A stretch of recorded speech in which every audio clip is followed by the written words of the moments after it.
They say they're my bank. They've confirmed my postcode and my account number. They say they've spotted suspicious activity on my account. They could be my bank. Now they've asked me to move my money to a safe account they've set up. That tells me they are not my bank. My money? My info?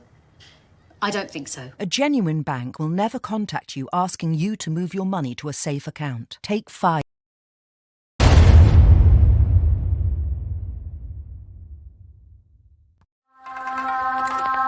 This is a Global Original Podcast.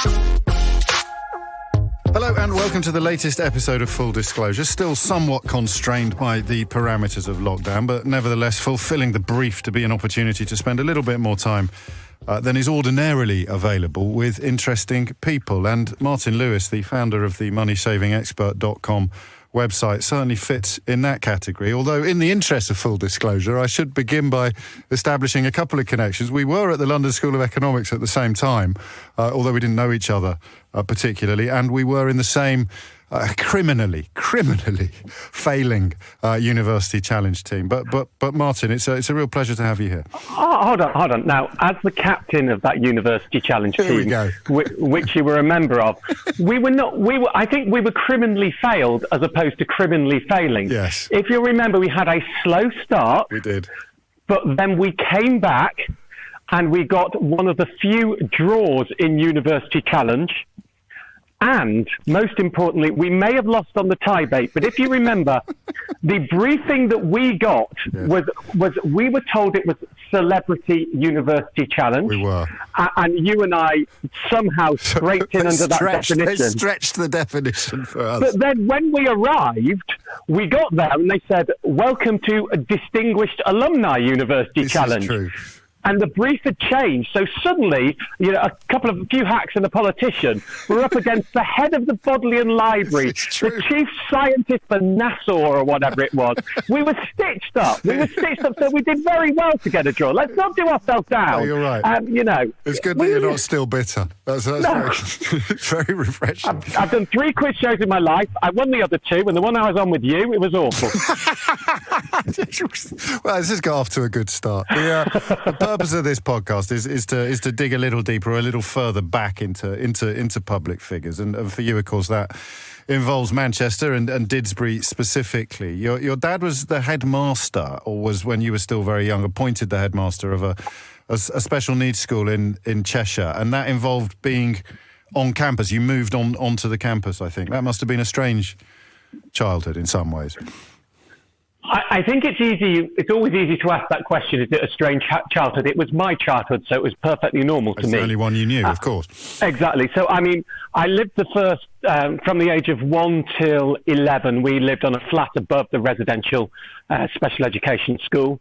And then from the age of 11 onwards, we had a house that sort of our back garden in the middle of the country linked onto the football field of the school. So we were very much entrenched in the school.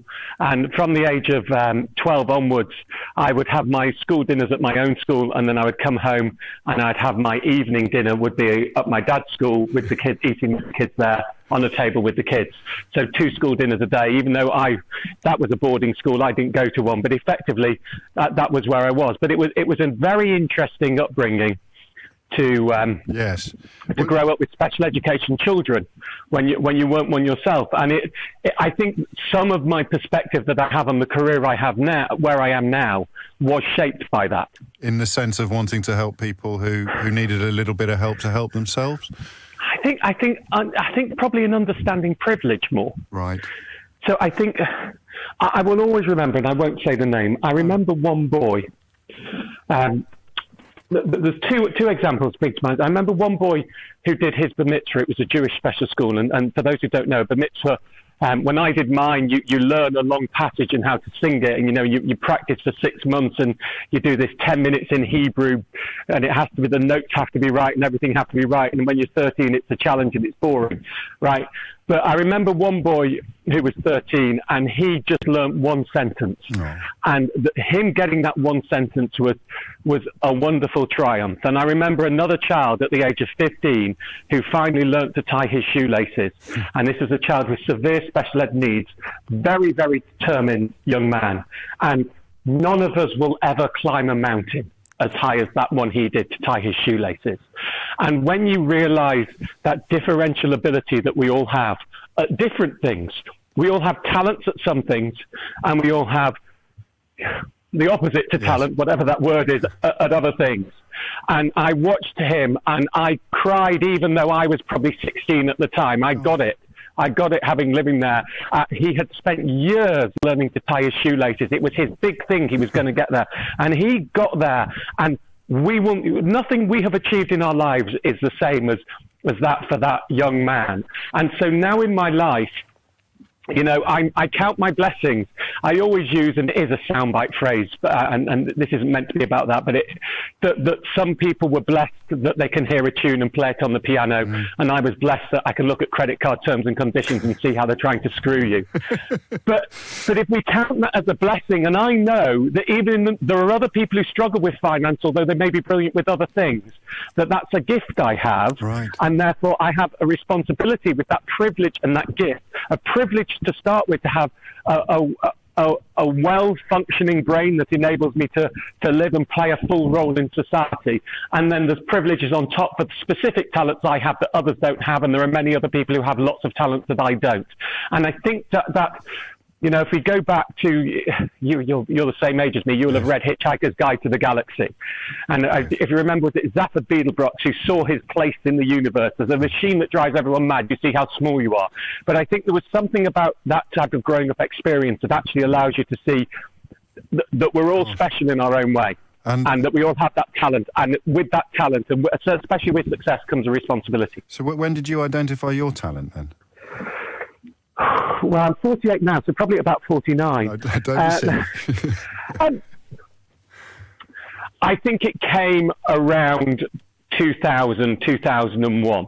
Right. So I had left the BBC, where I'd been a producer, reporter. I'd previously been in PR. I'd done a postgrad in broadcast journalism. This is later than the LSE. Yes. And I was asked to... At about the start of 2000, I went to work for this small channel called Simply Money. And there were 5 reporters hired. The other 4 all had television experience, and I was the only one who knew my ISA from my elbow. And I quickly became the business correspondent. And they asked me to do a programme. And they asked me to do a programme, and it was called Deal of the Day. And the person who had going to be doing it was just going to talk about travel deals. And they said, you can do it. It runs 1 minute. It'll run 1 minute every 3 hours. And the channel only recorded for 3 hours. Then they just looped it 8 times. That's how it worked. Gosh. So I said, sure, but I'd like to, what I'd like to do is I'd like to sort of investigate consumer finance products and come up with they said, what? I said, I just want to tell people what the best deals are, but do it properly with research on different stuff. And we're like, whatever. Do it. Just let him do it, because we've got to fill some space on it. It's 1 minute every 3 hours, you know. Exactly. Yeah. They're not that worried. But they gave me this little vehicle of my own, and I codified the way I'd always operated. You know, it's how I'd always been. I'd always been nothing like the way I am professionally now, but savvy. I'd always used spreadsheets to make decisions about products I was going to get and done my research properly. I'd always been. So in a way, I came up with a job that I was ideally suited to, that hadn't existed before. And it's funny to say that now. When I talk about money saving that I do now, the cutting your bills without cutting back, fighting for financial justice, which is the sobriquet of the website, people don't realise that it just didn't exist. Personal finance journalism at the time was about investment and mortgage products. It wasn't about this agendaed money saving. You had Alvin Hall on the television telling people to stop spending. That was his shtick. Stop spending. Control your impulses. I was about playing the system. And so it wasn't a great big conscious decision that this was going to be something big, but that's what I wanted to do. And that 1 minute every 3 hours soon became 5 minutes, then 8 minutes. And then it was the most popular thing on the channel. So they replayed it every hour. And then I built up a section on the website called Deal of the Day, which was the only membership section on this small website. And I got to about 15,000 people on the email list, their email list. And I went to them and I went into a meeting and I said, I think we're onto something here. I think the number of people who are interested, they're willing to register. They don't use the rest of the website. Yes. I think we could build on this email list. We could really do something with it. And they went, oh, no, we haven't got time. This is a digital TV proposition. And I went, oh. And then the channel went bust about 3 months later. And Money Saving Expert was set up probably another 6 months after that. Born from the ashes. Goodness, they said no. Well, I was going to say you could have ended up with a very small slice of an enormous pie of your own recipe. Slice. No slice. I wasn't even asking for a slice. They would have owned it all. I think as a hangover from when I had a brief flirtation with being a film critic, I always look out for the movies that get 5 stars from pretty much every reviewer. And this one does. Telegraph, Total Film, Digital Spy, The Mirror. It's called Mass, and it's the new BAFTA-nominated Sky original film, just launched on Sky Cinema. It looks at an unspeakable tragedy years after the event, with 2 sets of parents who were intimately involved with what happened. They sit down to talk in an attempt to move forward and maybe even find forgiveness. And it is an absolute humdinger of a film. There's only really 5 performances in it, so it seems a little bit unfair to single anybody out. But Jason Isaacs, who you will probably know as Lucius Malfoy in the Harry Potter films, is truly phenomenal. And Anne Dowd just took my breath away. And BAFTA agrees with me because her performance has earned the film a nomination for Best Supporting Actress at this year's award. The Guardian described performances with impeccable intelligence and sensitivity. And my goodness me, they got that right. It's available now in cinemas and on Sky Cinema. You've jumped the gun, as I knew you would. We've accelerated to the beginning of the legend. But just to press rewind slightly, was your dad headmasterly at home? Were you aware of his sort of... and I appreciate the skills you need to be the head teacher of a school like his are possibly different from the skills you need to be the head teacher of a more mainstream school. But was he headmasterly at home? No, not so much. And it's a different type of being a headmaster in a school that had 40 pupils and 60 members of staff, because you need that type of staff-student ratio. So, I mean, he was a figure, you know, of authority. Absolutely, he was. But I think that was probably because, especially after we lost my mum, as I'm sure you know in your research, just before I was 12. I knew already.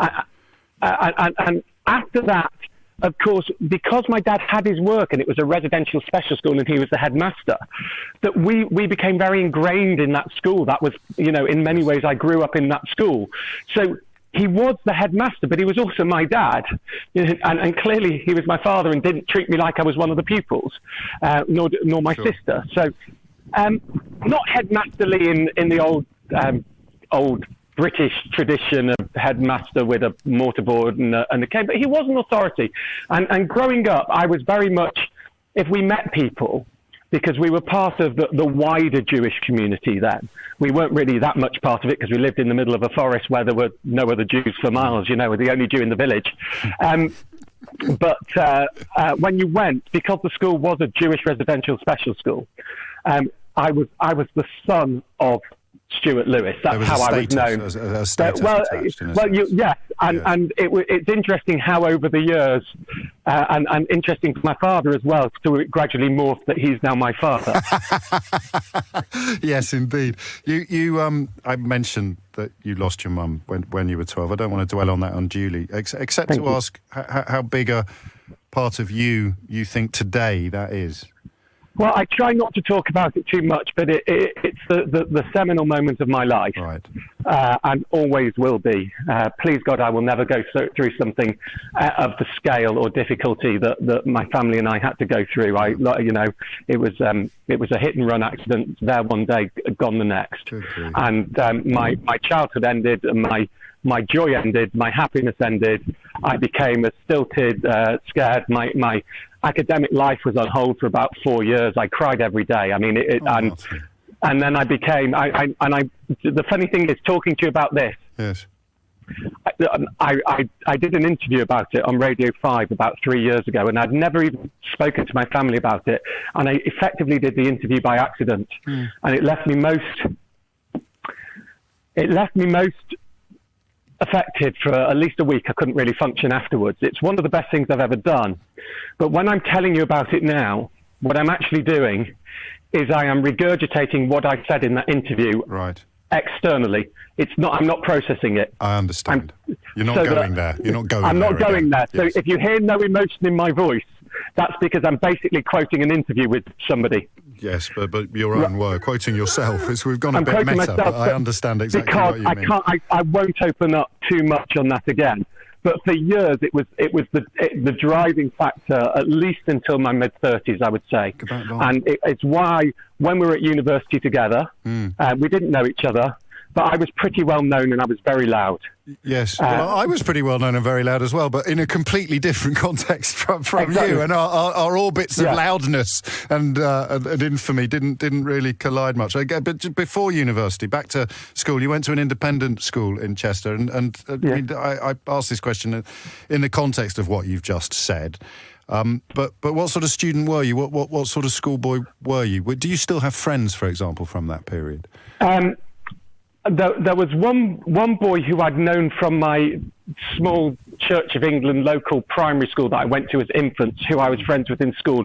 And he and I are still in touch. That's nice. And until recently, I wasn't in touch with anybody else. But there was a school reunion, which I decided to brave recently, and it was rather nice to go and see these people. But absolutely, as soon as I left, I pretty much cut off all contact with school. School was a very difficult time for me.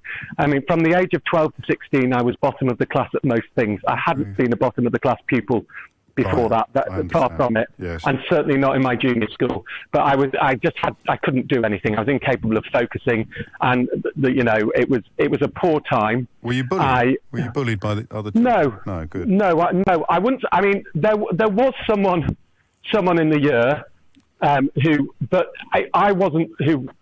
I would say, I'm not going to call that person a bully, but perhaps was on that side of the fence, if you like. No, I get it. But I was no more bullied than anybody else was bullied, is how I would answer you. I mean, we all have our challenges at school. I certainly wasn't a bully.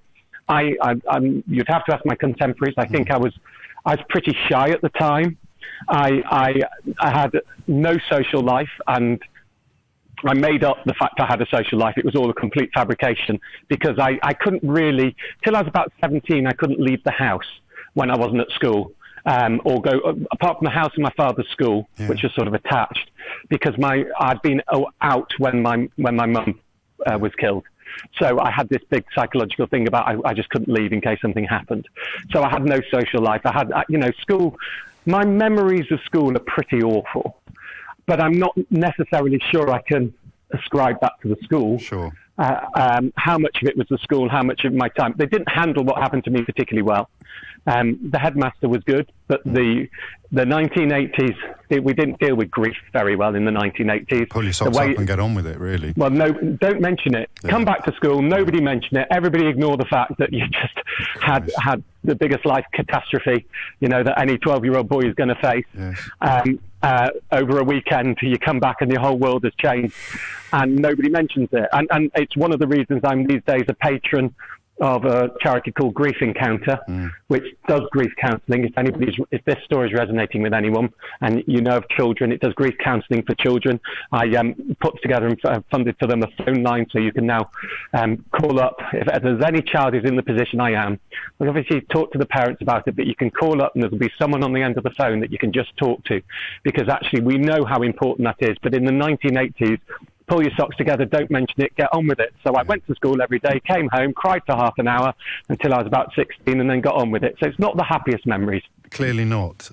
So your sixth form then must have been peculiarly formative, given that you went from bottom of the class to getting in. I mean, it wasn't that easy to get into LSE, but something in the sixth form was a junction in your life. I'm not sure I'd go quite that far again, I'm afraid. Really? I mean, it was still the same school. And I had, just when everything was, I was starting to get myself back together. Yes. I had a back operation. I slipped and ruptured a disc in my back, which is not what should happen when you're 17. No. But the story, I mean, the way that now you're ready, you just think about how cool, how much bragging rights do I get by this story? Take a pause, everybody. Go on. Here we go. So you're 17, you do your back in. We all want it to be, barefoot water skiing when a shark attacks you and you twist your hip, or I grabbed a motorbike on my motorbike lesson. I was doing 120. Here's how I did my back in. I had a slight problem in my back. I was sitting on a low table. I went to tie my shoelaces, which I like tight. I pulled them, and both sides of the shoelaces snapped at the same time, which meant I sat up quickly, and that's how I did it. This is the stuff of legend. But you can laugh now, but at the time that was the last thing you needed. Yeah, so it was absolutely devastating. It got worse. Eventually, I went into hospital. I was off school for 6 weeks. It was really unpleasant. I was actually in the ward in Walton Hospital in Liverpool with an old man who, I'm not going to describe it, but basically, unfortunately, was sat opposite me, butt naked, trying to pull his own catheter out. There you go. Yeah. Next to another chap next to me, and we were also in the ward at the same time. It was just after Hillsborough. So just down the ward were many of the Hillsborough victims. So in there, so it's a very, again, as a 17-year-old boy, thankfully what I went through was nothing compared to what the terrible times that many of the other people up further down the ward were in. But it was still a difficult time for me. And then I came back to school and I'd missed my lower 6 exams and I had terrible predictions for A-levels. So when I actually got my A-level results, and I only got one university offer on the end of all this, and in fact, the A-level story, I've never told any of this before, it's interesting. The A-level story, I'd given up because I didn't want to go to the university I'd got an offer to. Right. I had no motivation. I still wasn't working that hard. And 2 weeks before the A-levels, I'd done nothing, and I got 1% in my physics mock, right? And the rest weren't much better. And without being that coy, I'm a bright boy. Sure. Okay. Clearly. So this was about not working, and my dad came in.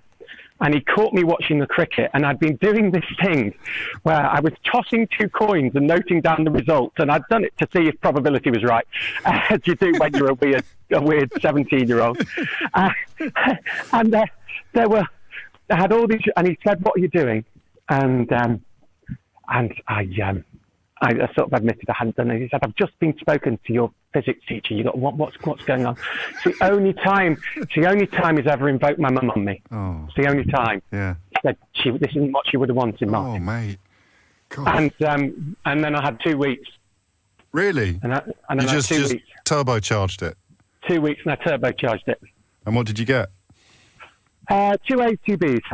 Which meant you could not quite pick and choose, but LSE was on Not quite pick and choose. But LSE had always been the place I wanted to go. My uncle went there. He taught great things. I liked the mix of the curriculum. Yes. So we called up after I got the results, and I spoke to them and said, "I really want to go." And they said, "You've got a place next year. You can't come this year, but with those results, we'll let you in next year." Fantastic. So I had a year out, and then I went, and that was the moment. That first day at LSE, that year out, and that going to LSE. That was it. That's what built me. That's what built who I am now. And it was a reconstruction of a person because I didn't really exist until 18. Jamie is 35. He's got 2 kids. He's an electrician during the day, five-a-side legend on a Tuesday night. His mates describe him as the calm one, always level-headed and fair. He's also a magistrate.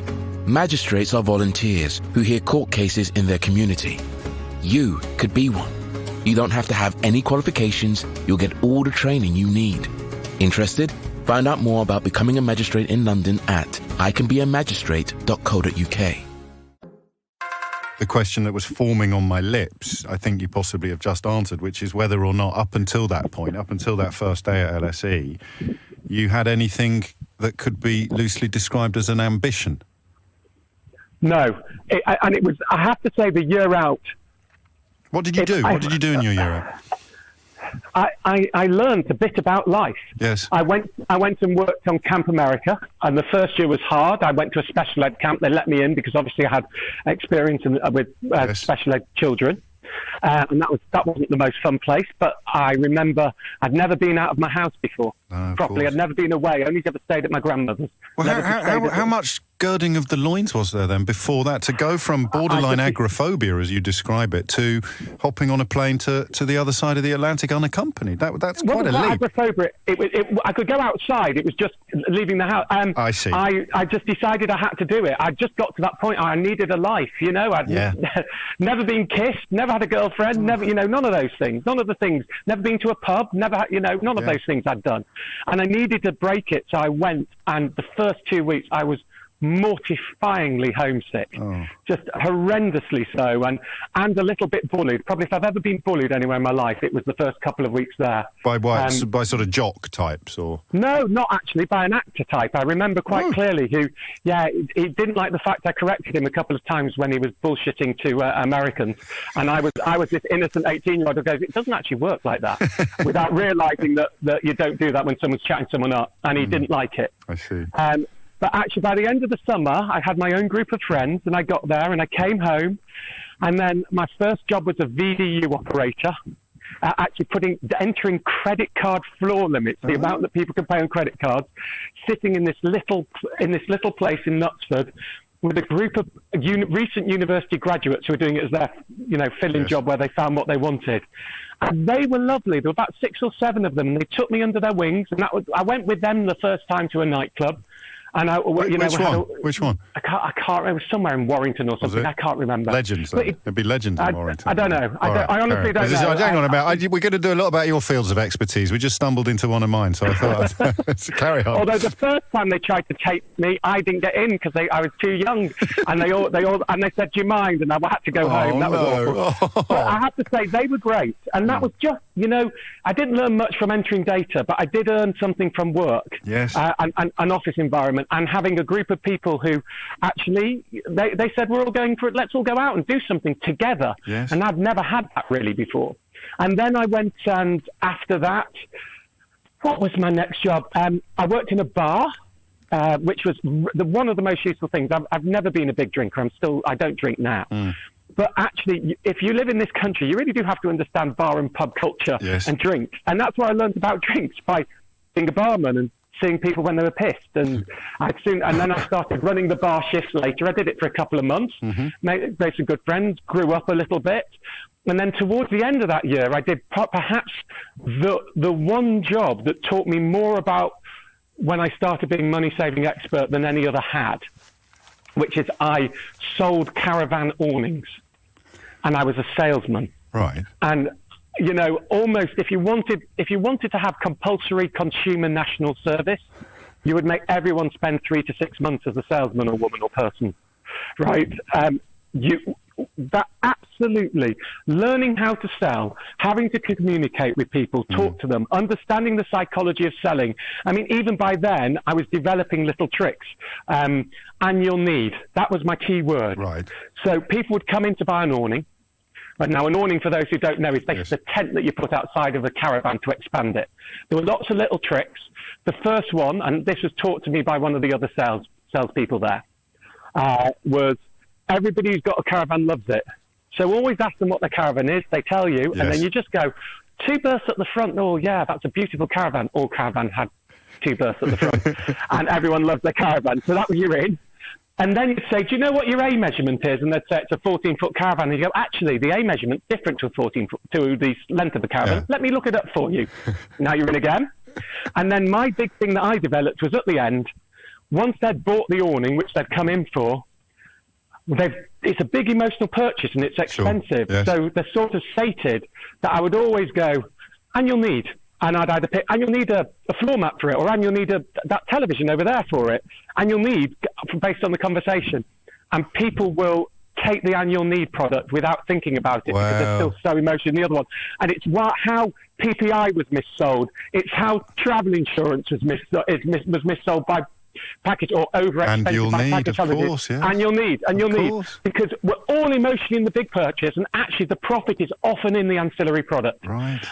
And that, as a 18-year-old salesperson at Harrington's Caravans, which is now closed, I can say it, at Harrington's Caravans, that annual need just taught me something about the psychology, that a lot of what we buy is emotional. And the emotional state and where we direct ourselves.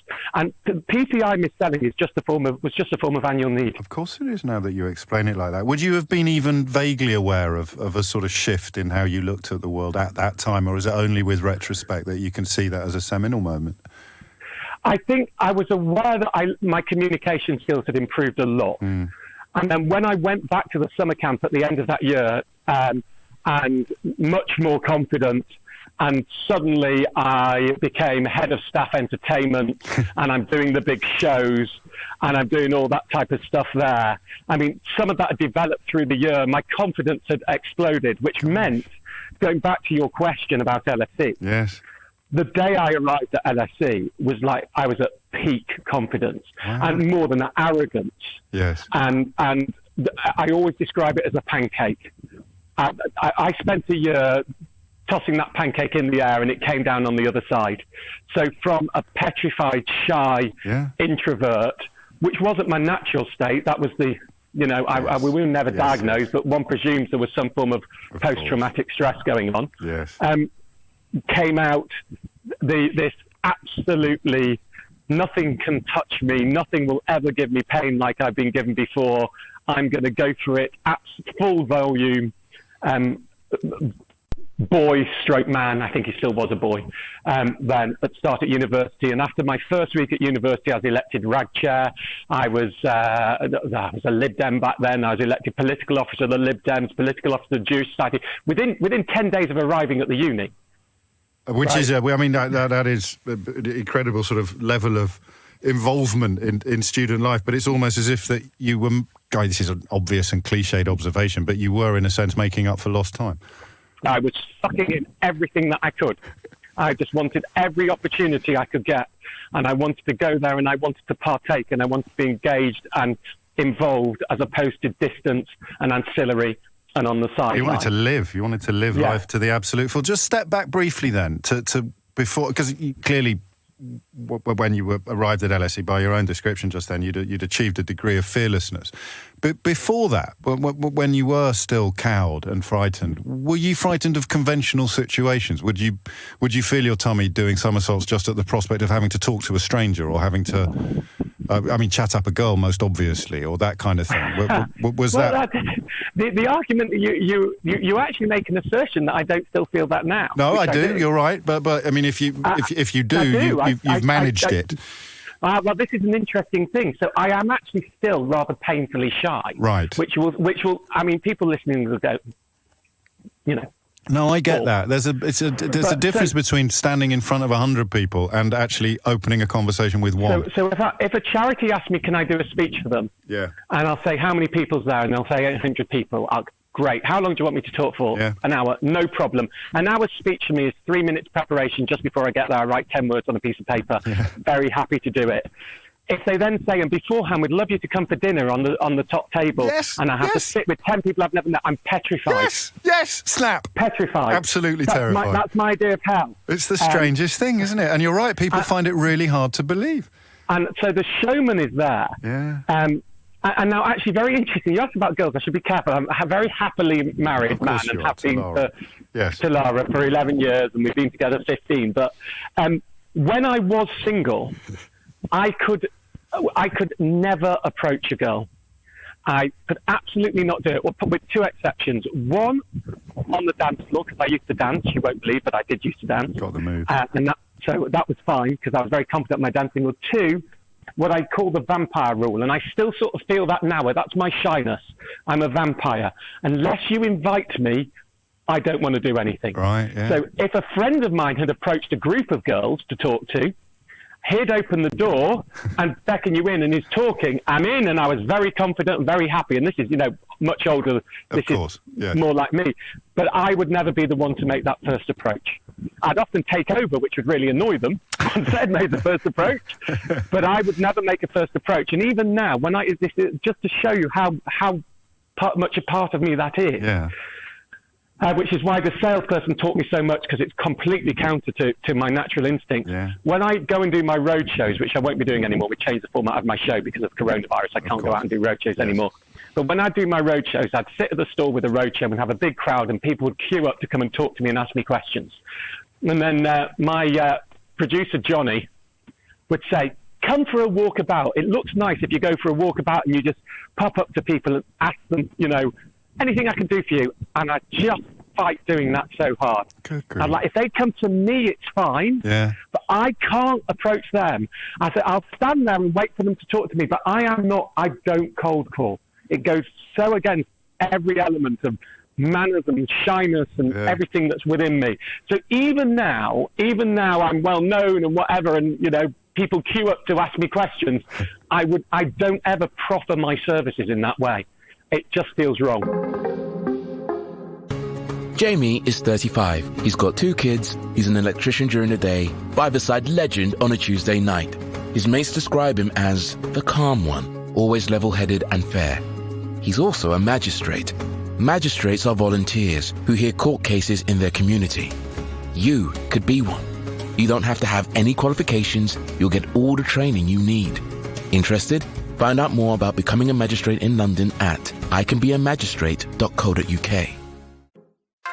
Absolutely fascinating, and as I say, it chimes a lot with me. As of course does the time at LSE, which you, as you've mentioned, threw yourself into completely, culminating, I think, in you were a sabbatical, weren't you? You were the general secretary in what would have been the 4th year of university, which meant you essentially ran things. Well, yeah, they didn't have a president at LSE in 1969, I believe it was. The students' union disbanded from the university. The university had paid for the president. That's right, yeah. And in a spirit of student militancy, it separated itself and therefore changed the title to one of general secretary instead of president. So I was the gen sec, but it is the political senior sabbatical. Yeah. Yeah, it's a big deal, and it comes with a salary, and it comes with all sorts of responsibilities for other students, and it was after that you threw yourself into the world of work, which we've covered sort of the early stages of. I just want to let people know, because they won't have spent time with you, most people listening to this, when we were on the train up to Manchester to do University Challenge, I've been on public transport with pop stars before in my days as a showbiz journalist, and the recognition factor you have is akin to that kind of thing. People know you and they trust you, and they have no problem at all coming up to say hello to you. So I just want to map the leap from one to the other, from that meeting when you had your 13,000 subscribers, and if your boss at that soon-to-go bust TV station and say, yeah, I like that idea, then who knows where you would be today. And then you went away, you set up moneysavingexpert.com. I think you've told me in the past that your dad helped you a bit with some elements of it. No, my dad was useless. He gets no credit. Or he encouraged you to do it then, in that case? It wasn't even that, actually. Oh. There was what had happened is I'd left Simply Money because it's on bust. Yes. Going, what on earth am I going to do? Yeah. They had offered me. They were turning it into a Simply Shopping channel. Right. And they'd offered me a job as a financial shopping presenter. Okay. To sell financial products in there. And I mentioned to them that I thought that might somewhat impact my journalistic integrity. Yeah. I think you can understand why. Of course. So I turned that job down. And then thought, I have no idea what I'm going to do. And then actually the Sunday Express offered me a column, and I hadn't even, totally gobsmacked because I hadn't. And they said, we've been watching you, we love it, we've always wanted to approach you. And then I got a little job on Open House with Gloria Hunniford, and everything was going okay. Yes. Not too bad. But then Gloria Hunniford went, and I'd been freelancing at the BBC. And we're not on the BBC, so I can dish some of the dirt there. The worst talent spotting employer I have ever been at in my entire life. Yeah, same. The BBC. I mean, I had this case. So we got. I'll give you 2 examples. They're quite nice examples, just to show you the way it worked. The first was I was doing. I was on Moneybox on Radio 4, who were great. Yes. As the money saving expert. I was on Open House on Channel 5 as the money saving expert. I hadn't set the website up, but was building a name for myself on it. Yes. But because I needed income, I did freelance business/personal finance reporting shifts at BBC Business Unit, the BBC Breakfast as the time was, doing packages. And I remember one day when there was a story about credit cards and there was an inflation report, and I said, I'd love to do the credit card story. And they said, no, we're going to give you the inflation. I said, but you know that, yeah, we'll give you the inflation report. So I'm working on the inflation report, which is very boring and not my expertise in any way. And I get a call. And I get a call from one of the main correspondents for the news who says, "Hi, I hope you don't mind me calling. I've been giving you a number because everywhere I go, everyone says that you are the go-to person on credit cards." I said, oh, thanks. I'd like to interview for my package tonight. Yeah. And I said, well, I'm happy to do it, but you know I'm sitting 3 desks away from you, don't you? And said, what do you mean? I said, I waved. I said, that's me. He said, I'd never realised it was the same Martin Lewis. I said, yeah. I said, oh, in that case, I don't think I can interview you. Of course. So I did my day shift on the BBC and then went to and did a live interview on ITN 10 o'clock news. As the money-saving expert rather than as a personal finance correspondent. I wasn't even good enough to do the package on the BBC. How incredible. And then later on another similar programme called Your Money, which they got me to present, I said, look, these are my expertise. I said, no, you can't give information out on these programmes. So I would go and I would genuinely interview people. And on more than one occasion, I had someone say, it was about personal life. It's so funny you're interviewing me because I read all your stuff to brief myself on this. Thank you so much. And can I just ask you this? And I asked a question. He sort of says, well, can I check with you? What's the answer? I said, the answer's this. This is lovely. And I'm going, this is just absurd. So then I got a job by a street.com, an American website that was coming to the UK. And I said to them, look, I really want... Oh, no, actually, that's before. I've got myself confused. Delete that. Everybody ignore that. So anyway, the point is I eventually left and said, I can't do this anymore. Yes. I'm going to take a stab at being money-saving expert alone. And I left, and open house went down, and I worried, and I talked to my dad. This is the thing I think you've probably read. Yes. I spoke to him. I had lunch with my dad, and my income was drying up. I didn't have enough to earn a living properly. And I said, Dad, I'm giving it 3 months. Right. If it doesn't work, I'm going to have to go back to financial PR, which is a job I'd done before, because I just, or I can't stay in London. Got bills to pay. And so I'd made that commitment with my father. And then the next morning, I was called up and asked if the following day I would do Radio 5 Live, a debate with Evan Davis. And I said, yes, of course. So I do a debate with Evan Davis. It goes very well. We're not arguing against each other. It's different perspectives, economist as he was then versus me coming from consumer finance. It was one of those days. You'll understand as a broadcaster, James, you have good days, you have bad days. Yeah, for sure. It was a good day. I was on fire. Right? It was one of my better days. I love it. And it so happened, ready for sliding door moment number 2. Go on. It so happened that the editor of This Morning, daughter had been ill and therefore hadn't been able to go into work that day, so was listening to the radio when she would normally be in the office. Agreed. And I had been trying for 2 years to get on This Morning because I thought it'd be a perfect place for me. And they just said, money doesn't work on television. Money doesn't work on television. Right. Oh, that's what I kept getting. It wasn't even me. We tried money slots. It doesn't work. It doesn't work. And she heard me. And she called up my agent and said, he's very good. Why haven't you told me about him? And they said, we've been telling you about him for the last 2 years. She said, anyway, why doesn't he come and do a phone-in with us on Friday? Wow. So I went in on the Friday and I did a phone-in. And the whole key to what I did then, it doesn't sound special now because I've been doing it for years, but it would be questions like, I want to call Australia. And my whole thing is that I try and know everything off the top of my head. Sure. So say, you're calling Australia. Well, on BT, that's 86p a minute.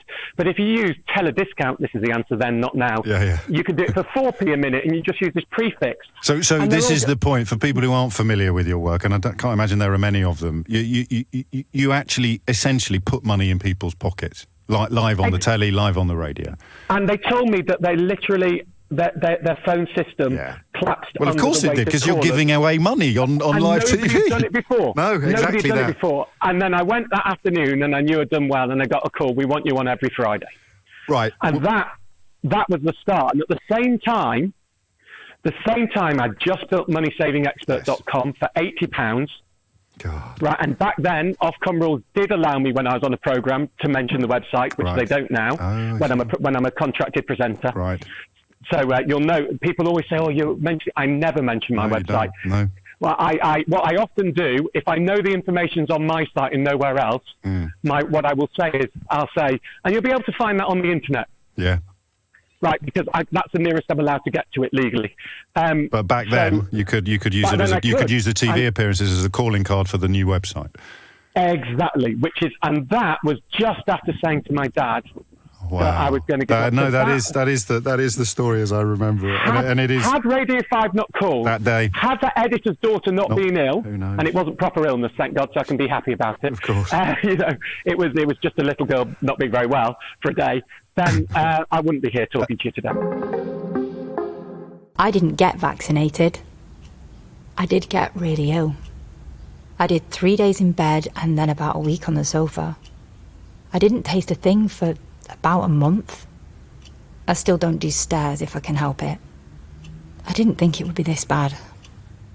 If you're unvaccinated, you're much more likely to be hospitalised with COVID-19 than if you've had both doses of the vaccine and the booster.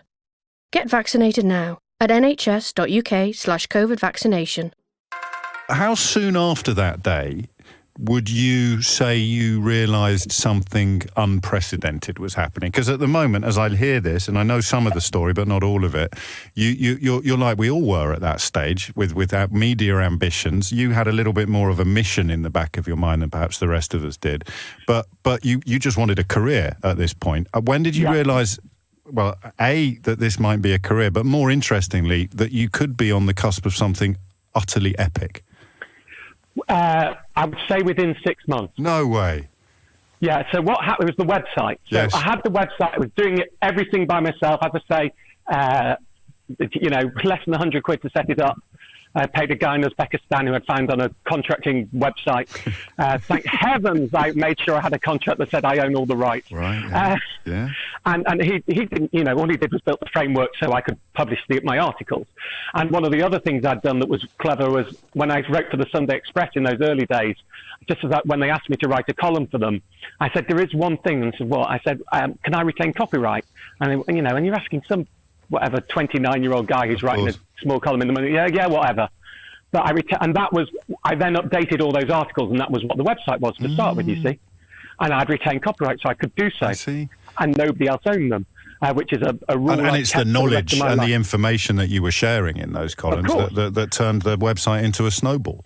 And then, so I think when I started, the day I launched Money Saving Expert properly, which was the 23rd of February 2003, it had actually been up since the year before, more as a homepage. Got you. But that was the day I got started sending the weekly email, which is what it was always driven by. And the weekly email had come about simply because what would happen was I'd go to parties before that when I was writing and doing all this type of stuff. And I'd meet, I would say, so let me reverse. So what would happen is I'd see a deal or a tip that was really good, but I was going to be too quick for me to be able to put on the telly. And I started sending this semi-joking email to my friends called Martin's Money Tips. I sent it to about 60 people, which would say, if you do this, you can make 100 quid. Now. And everyone's a similar age group, 100 quid's important, people who do it. Then I'd start to go to parties and meet friends of friends, and they would go, oh, I love that tip about so-and-such. So this was before the word viral was invented, or in common use at least. So what I did is when I started the website, I emailed everyone on my Martin's Money Tips list and said, can you send this to all the people you normally send it on to, and let them know that I can send them the email direct, I'm going to be doing it properly. And I had at the end of that probably about 800 people. Right. So that was the first official Martin's Money Tips, had 800 people. Well, within 6 months, I can't remember the exact number. Sure. Within 6 months, I was on about 50,000. Wow. And I could now not afford my server costs. So I had to come up, because it had no way of making revenue. Right. And that was not what it was about. So I came up with this really ethical way for it to make money, which wouldn't change the editorial at all, but at the bottom of the page, I would put a link through an affiliate site and a couple of different ones that we used.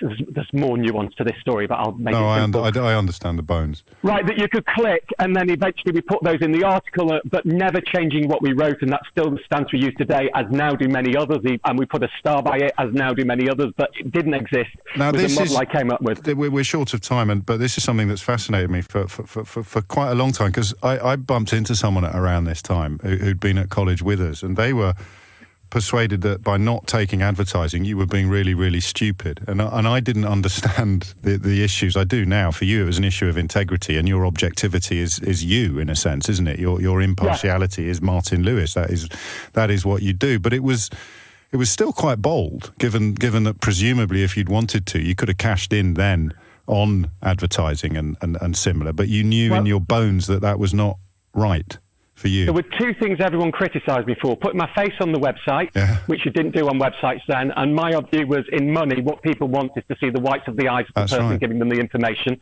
because that's what generates trust, and not doing advertising. Which they said was silly. And I said, I cannot go out there on one hand and tell people to do something while I'm taking money from companies that I disagree with. I just can't do it. Yeah. So I'm fine. I don't mind taking money from companies who I would be saying is the best anyway, but I won't take them from the companies that I say you shouldn't touch, because that just seems, it doesn't work. Sure. And I mean, even now, Money Saving Expert, I don't own it anymore. It's public, whatever, but I'm still executive chair. I'm still the guardian of trust and content and strategy and ethics. We make a lot less per user than the other similar websites, because everything you do on their site, effectively on comparison sites, is monetized. If you go through and transact, and they're about transacting, we're a publisher model, in my view. You're there to read, and there are transaction things, but that's not what we do. But we have millions more users than everybody else because of what we do. So it's the economies of scale. And that was always my model. Because you were a journalist, not a billboard, not an advertising hoarding. Exactly, and that was how I worked it. So, but that email, going back, within, as I say, 6 months, probably had 50,000 people on.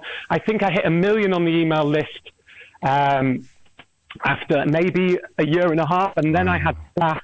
And by then, the website's pushing the TV appearances are pushing the website, and everything is you're getting a sort of a critical mass building up. And about 2005, when bank charges started, which is when I was starting the original Money Saving Experts, subtitle was, "A company's job is to screw you, our job is to screw them back." and actually, I softened a realization of people's mental health. Not everybody can play that hard level game. Oh, yes, of course. That's when, with bank charges, was the great lesson on that. And learning, just to give you a stat, I know you'll appreciate this. Go on. And I know that you'll probably have the similar reaction to what I did at the time. I met someone on bank charges, and we did 6 million template letters, and I met someone who worked at a bank. And she said to me, she'd left and she was now working at Citizens Advice. So, great job switch as far as I was concerned. Yes, absolutely. And she said, I need to tell you something about your bank charges letters that I was involved in deal winning with. Yeah.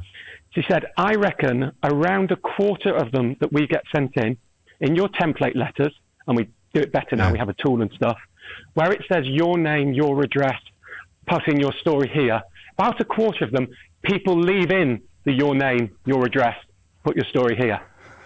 And I thought, and then in 10% of them, and this is the one, in 10% of them, people just send a letter without their name, without their address, without what happened.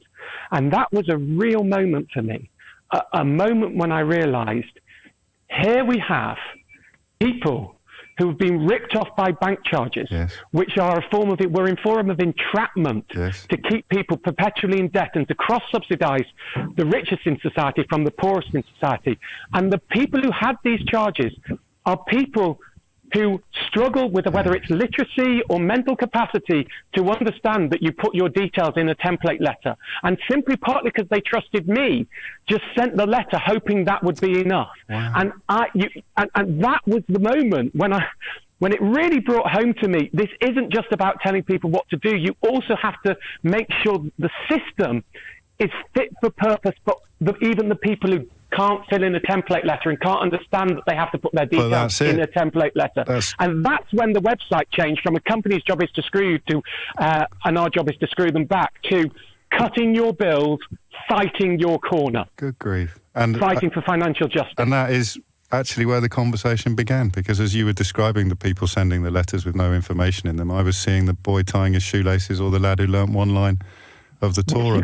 And you can realise why it resonated with me so much. Of course I can. You can realise why I suddenly thought that I can't continue on this purist stance of teaching everybody to do what I can do, because just like I could never learn how to play the piano just from hearing a song, there are some people who can never learn how to do this. And we have to make sure at the same time, with the power and the authority and the weight and the depth of research and data that we have on what people want to do, we try and make a better system on the back of it. And you take that passion passion and that mission into various other areas now, and long may you continue to do so. I'm not going to apologise for my final question is squarely from the shallow end. We've covered quite a lot of issues of depth. When you sold Money Saving Expert for, I think, £87 million, did anything inside you change? Did anything shift? Because you've described a life in which you've lived various personalities, in a sense, for various reasons. Did a new personality emerge when you achieved what I guess could be described as F-off money that lets you do whatever you want for the rest of your life? No, and because actually people say, what happened when you became rich overnight? I didn't. All I did was crystallise wealth into cash. Yes. Right. First of all, Money Saving Expert was already a phenomenally successful website beforehand, making millions of pounds a year. So if we're being straight and trite, you were already it's not loaded. what drives me. I was already loaded. But what I was just doing was de-risking. And the main reason I sold, which people will go, oh, no, it isn't, but it is.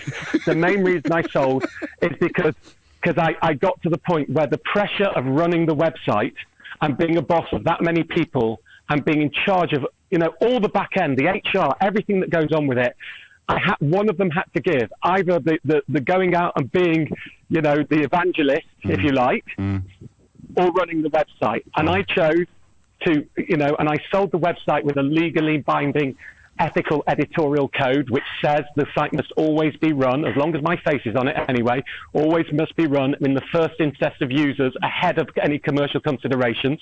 And that's still legally binding today. Yes. But what it did, what that amount of money gives you, well, I know we haven't got long, but I'll preamble. Look, there's four, and it's important for people to understand this, because this is a core part of where I come from. There are four things you need to be, F-off successful. Not successful, F-off successful. The first is talent, and a lot more people have talent than they think they do. Right? We all have different talents. So understand you have talents. The second is hard work, and some people disagree with this. Personally, if you work twice as many hours as everyone else, as I did, I think it helps you get successful. But you've got to be prepared to pay that cost. The third one is focus. Try and be the best in a narrow range, not a broad range, because you won't be the best in a broad range. Narrow it out and be the best at that and focus on what you're good at. Later on, you might be able to broaden it, but to get there, you have to be narrow. And the fourth one, and by far the most important one of all of them, is luck. Yes. And lots of people say you create your own luck. That's not true. There are people who've done all the other three and have not been successful. Now, I admit, there are people who never put themselves in a position where they could be lucky. That's a different matter. Sure. But my success, we've talked about sliding doors moments, was partially and substantially down to luck. And if you believe that, which I do to my core, that I was lucky, I won the lottery, if you like. I put myself in the position to buy a ticket, and that wasn't easy. Sure. But I won the lottery. Then with that becomes a responsibility to give back. Oh, wow. Because you've got to recognize that you were lucky. And so when I sold the website, the first thing I did, because I know how money psychology works, yes, is I dumped £10 million into a charity account that I could never give back, because I'm not sure I'd ever have been as generous again, because I wasn't used to having this much cash. So I put that aside. I've still got 10 million in that account, and I've given 10 million away because I've been quite clever with how I invested it. I set up later on my Money and Mental Health Policy Institute. I put financial education textbooks in every school. I funded financial triage at the Trussell Trust. I've given direct money to funding at Senior Citizens Advice for improving it, and phone lines at Grief Encounter and at the Family Courts Helpline Office, where people haven't got legal aid anymore, to make sure people have got somewhere to go to, and you give back. And the greatest thing about being wealthy to me was actually the realization that I decide why I get out of bed in the morning. Wow. And that's my choice, not anybody else's choice. I live in a nice house. Sure. I have nice holidays, but that's not been the change. And if anyone, I've spent the last 4 months of this pandemic working my little backside off, obsessed out of a moral responsibility, and set up my coronavirus poverty fund, yes, because of the, should I say this in front of James O'Brien? because I'm greatly concerned that all the focus for charity has been on everyone's raising money for the NHS, which the state said it would fund. Yes. And all the other crucial charity services around the country are starved of cash, and we're going to kill our third sector infrastructure unless we're very careful, yes, which is why I set mine up to give to local poverty relief charities and You know, put a couple of million in myself and managed to get a 1.5 million from other high net worths. And that is what changed. I didn't change. What changed is the ability of what I could do and why I do it. And I've got more passion for what I do now. I can hear it. Now that there is an option to go and lie on a beach in the Caribbean for the rest of my life. Oh, wow. You know, now that that's an option, now I've got more passion because now I do it for me. And if anyone comes and tells me, can you do that? We really want you to do this. If I don't want to do it, my answer is no. If they push, my answer, you know, ends in an off. Yeah. Well, do you know, I was going to end by asking if you had any ambitions left, but I think we've covered that. So I shall end instead by saying, Martin Lewis, thank you. Thank you, James.